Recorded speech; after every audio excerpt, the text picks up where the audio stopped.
Hello दोस्तों, हम यहाँ पर आपके लिए स्पेशल लेकर आ गए हैं बीपीएससी ज्योग्राफी। तो यहाँ पर जो ज्योग्राफी की क्लास है इसमें हम लोगों ने वर्ल्ड ज्योग्राफी पढ़ लिया है और हमारा जो है इंडियन ज्योग्राफी चल रहा है। तो यह जो है दूसरा क्लास है इंडियन ज्योग्राफी का। तो चलिए देखते हैं। तो चैनल पर आप नए हैं तो चैनल को सब्सक्राइब ज़रूर कर लीजिएगा। यहाँ पर फर्स्ट क्वेश्चन है आज की डेट का, पौधों को सबसे अधिक पानी जो है किस मिट्टी में मिलता है। तो पौधों में सबसे अधिक जो मिट्टी में मिलता है सबसे अधिक पानी, उसका नाम चिकनी मिट्टी है। क्या है? चिकनी मिट्टी है। तो ऑप्शन ए आपका करेक्ट हो जाता है। चिकनी मिट्टी में जो है 50% से कम गाद और 50% तक जो है मृतिका व बालू की कुछ मात्रा पाई जाती है। इसमें वायु का जो आवागमन होता है कम होता है, जिससे जल जो है क्या होता है, स्थिर रहता है, जैसे उसमें कांतियाँ होती हैं। ठीक, चलिए अगला यहाँ पर प्रश्न है, निम्नलिखित नहर प्रणालियों में किससे बिहार के क्षेत्र में सिंचाई होती है।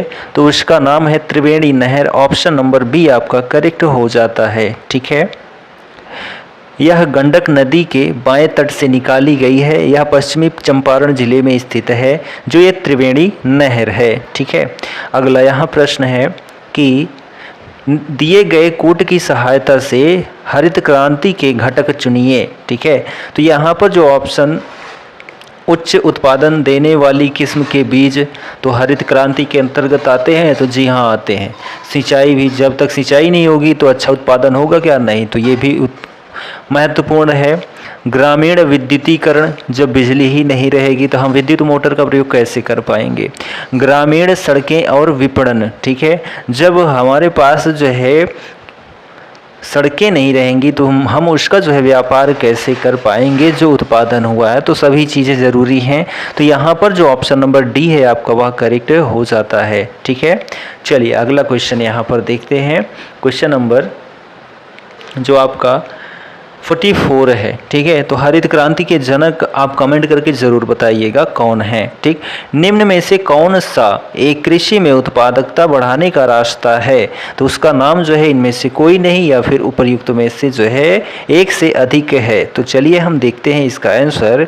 तो सभी उपाय कृषि में उत्पादकता बढ़ाने के रास्ते हैं, यानी कि जो भी है कुशल सिंचाई, गुणवत्ता युक्त बीज, कीटनाशकों का प्रयोग, उर्वरकों का प्रयोग, ठीक है, ये सभी जरूरी होते हैं। तो यहाँ पर जो ऑप्शन डी है आपका वह करेक्ट हो जाता है। ठीक है, ऑप्शन ई सॉरी। इंद्रधनुषीय क्रांति का संबंध है। तो इंद्रधनुषीय क्रांति का जो संबंध है उपर्युक्त सभी से है, एज अ हरित क्रांति से, श्वेत क्रांति से और जो है नीली क्रांति से। तो यहाँ पर जो ऑप्शन आपका डी है वह करेक्ट है। तो जो इंद्रधनुषीय क्रांति है इसमें हरित क्रांति, श्वेत क्रांति, पीली क्रांति, नीली क्रांति, लाल क्रांति, सुनहरी क्रांति, भूरी क्रांति, रजत क्रांति व खाद्यान्न श्रृंखला क्रांति आदि शामिल हैं। ठीक, अगला क्वेश्चन है कि काली क्रांति जो है संबंधित है। काली क्रांति जो है वह कच्चे तेल उत्पादन से संबंधित है। ऑप्शन नंबर जो सी है आपका वह करेक्ट हो जाता है। चलिए कुछ क्रांतियों को जान लेते हैं। तो गुलाबी क्रांति जो है प्याज उत्पादन से, नीली क्रांति मत्स्य उत्पादन से, हरित क्रांति खाद्यान्न उत्पादन से, लाल क्रांति जो है मांस और टमाटर उत्पादन से और पीली क्रांति जो है तिलहन से। ठीक है, चलिए नेक्स्ट क्वेश्चन देखिए।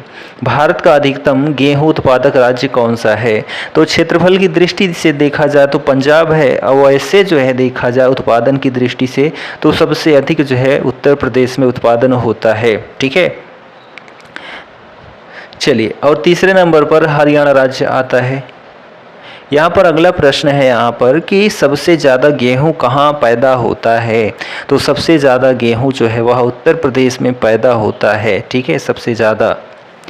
भारत के किन राज्यों में गन्ना सबसे ज़्यादा पैदा होता है। तो बिहार और उत्तर प्रदेश में, बिहार और उत्तर प्रदेश में सबसे अधिक गन्ना का उत्पादन होता है। ठीक है, चलिए अगला यहाँ पर प्रश्न है कि भारत के निम्न राज्यों में से किसे चीनी का कटोरा कहा जाता है। तो उसका नाम जो है उत्तर प्रदेश है। क्या है? उत्तर प्रदेश को चीनी का कटोरा कहा जाता है। अगला है कि भारत में एकमात्र राज्य जो केसर का उत्पादन करता है, केसर का उत्पादन उत्पादन करता है तो उसका नाम जो है ठंडा प्रदेश जम्मू कश्मीर है। तो ऑप्शन नंबर जो आपका सी है वह करेक्ट हो जाता है। ठीक है, चलिए अगला यहाँ पर प्रश्न है कि निम्न में नकदी फसल कौन सी नहीं है। नकदी फसल कौन सी नहीं है, तो ऑप्शन जो सी है यह जो है आपकी नकदी फसल जो है यह नहीं है। ठीक है, यह जो है कौन सी फसल है, तो खरीफ की फसल है, रबी खरीफ जायद। ठीक है, तो यहाँ पर जो जूट है, मूंगफली है, गन्ना है, यह सभी क्या है, नकदी फसलें हैं। ठीक है, तो यहाँ पर देखिए ज्वार नकदी फसल नहीं है। आर्थिक समीक्षा भारत सरकार भारत की प्रमुख फसलों को निम्न प्रकार जो है प्रदर्शित करती है। खाद्यान्न फसलें या खाद्य फसल जो हैं उनमें ज्वार, गेहूं, मक्का, मोटे अनाज, ठीक है, और दलहन आती हैं। गैर खाद्यान्न फसलें ऐसा जिनको नकदी फसलें कहते हैं, तिलहन, मूंगफली, रैप सीड और सरसों।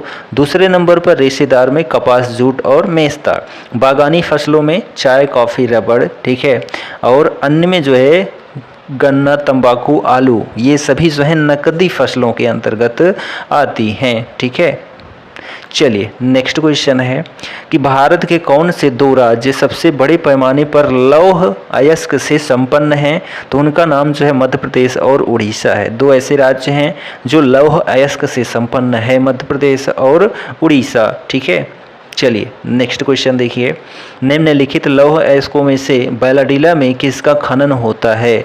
बैलाडीला में जो है किसका खनन होता है, तो यहाँ पर जो ऑप्शन नंबर आपका ए है, बैलाडीला में हेमेटाइट का खनन होता है। बैलाडीला खान छत्तीसगढ़ के दंतेवाड़ा जिले में स्थित है। यहाँ हेमेटाइट लौह अयस्क खनन किया जाता है। हेमेटाइट उच्च गुणवत्ता वाला लौह अयस्क है। यह मुख्य रूप से छत्तीसगढ़, झारखंड, उड़ीसा, कर्नाटक, महाराष्ट्र, आंध्र प्रदेश, गोवा आदि राज्यों में पाया जाता है।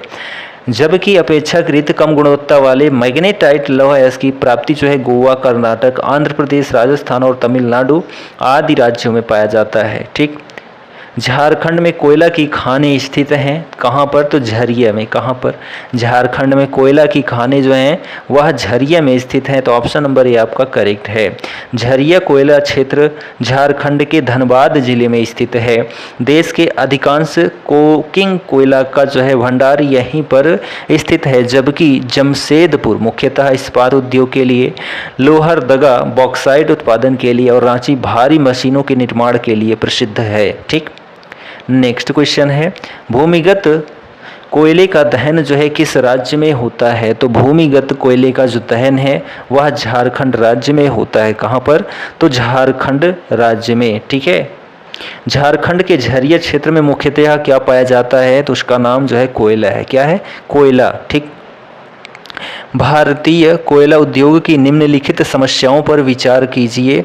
तो यहाँ पर जो भारतीय कोयला उद्योग की समस्याओं पर विचार करना है, वहाँ पर ऑप्शन नंबर आपका बी करेक्ट हो जाता है। वह क्या है, तो चलिए देखते हैं।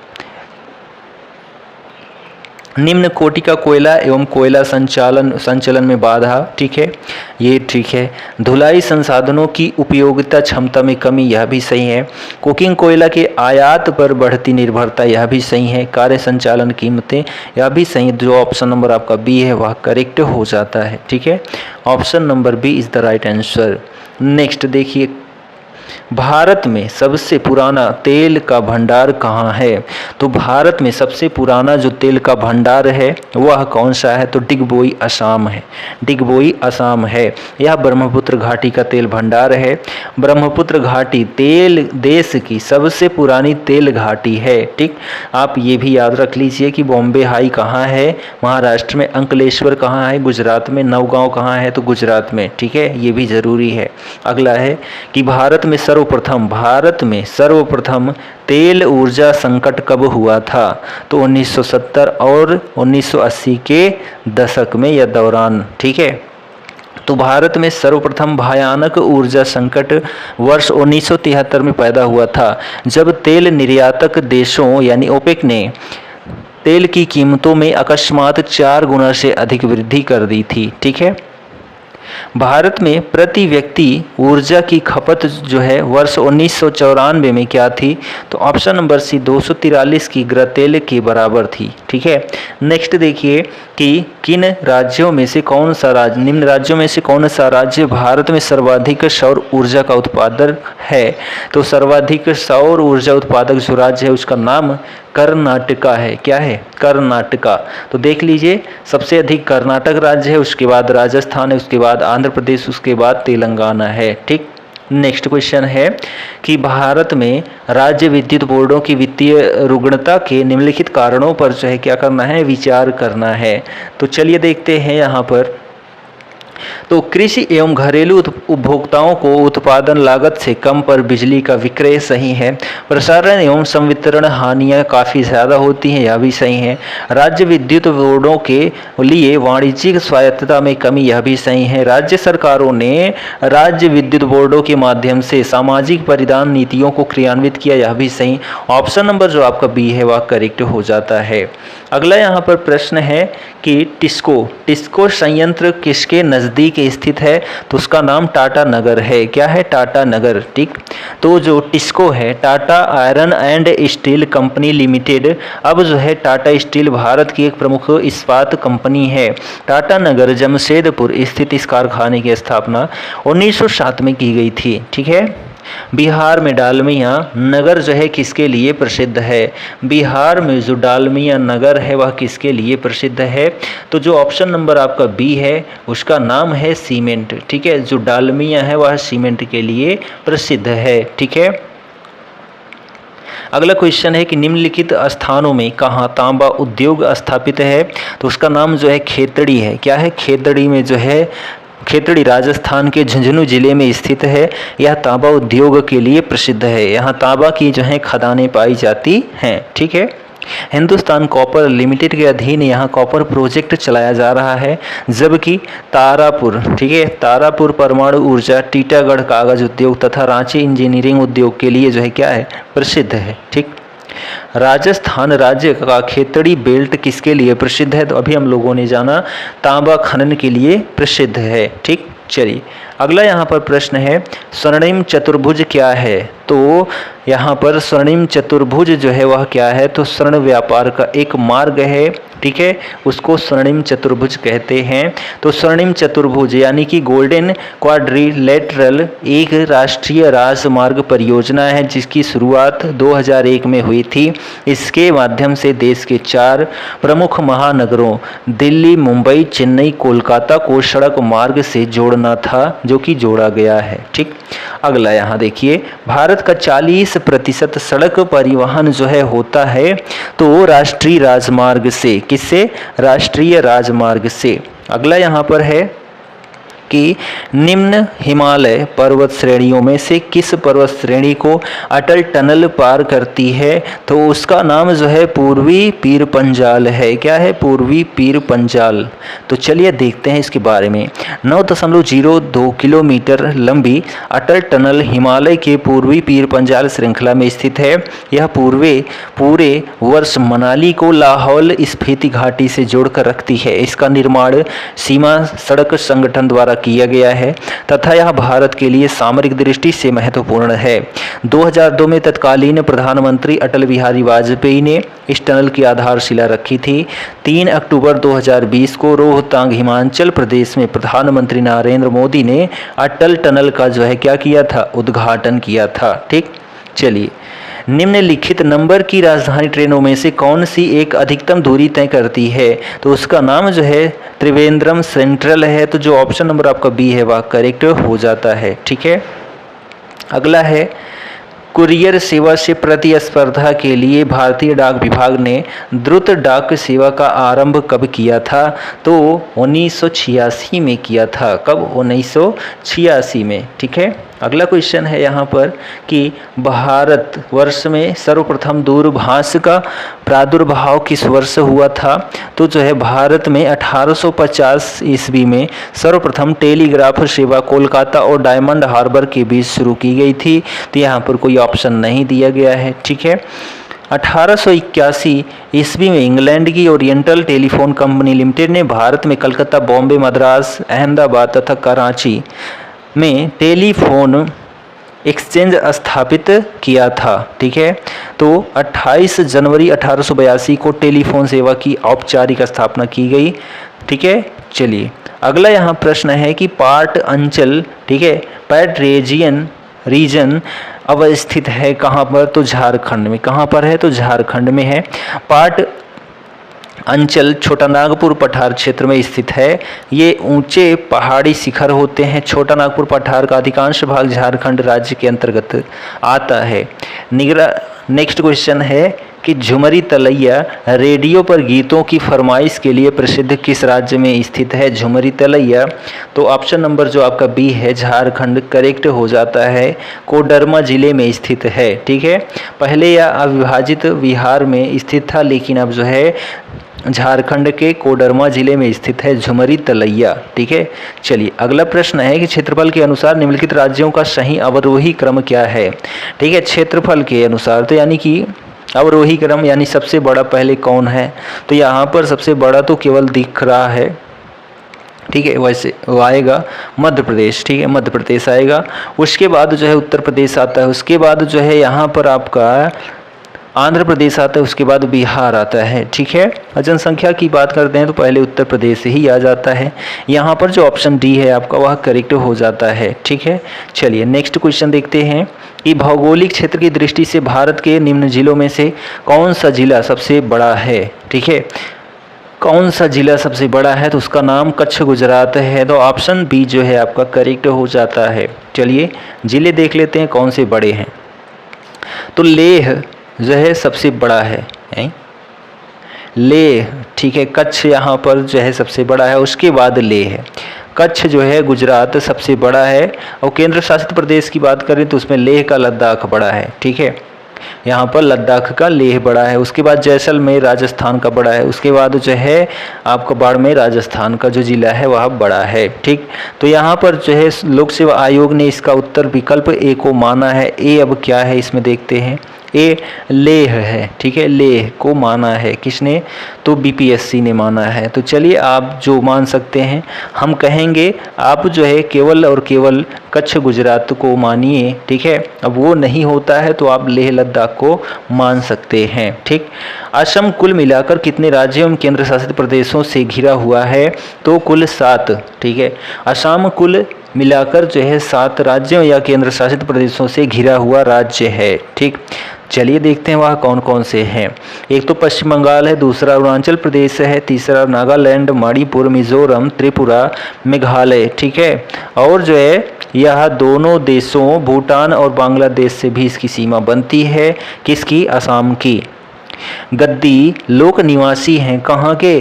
तो जो है हिमाचल प्रदेश में गद्दी जनजातियाँ पाई जाती हैं। ठीक है, बोडो निवासी हैं कहाँ के? तो बोडो जो है वह गारो खासी हिल, ठीक है, जैंतिया की पहाड़ियों के निवासी हैं। ठीक है, तो ऑप्शन नंबर जो आपका ए है वह करेक्ट हो जाता है।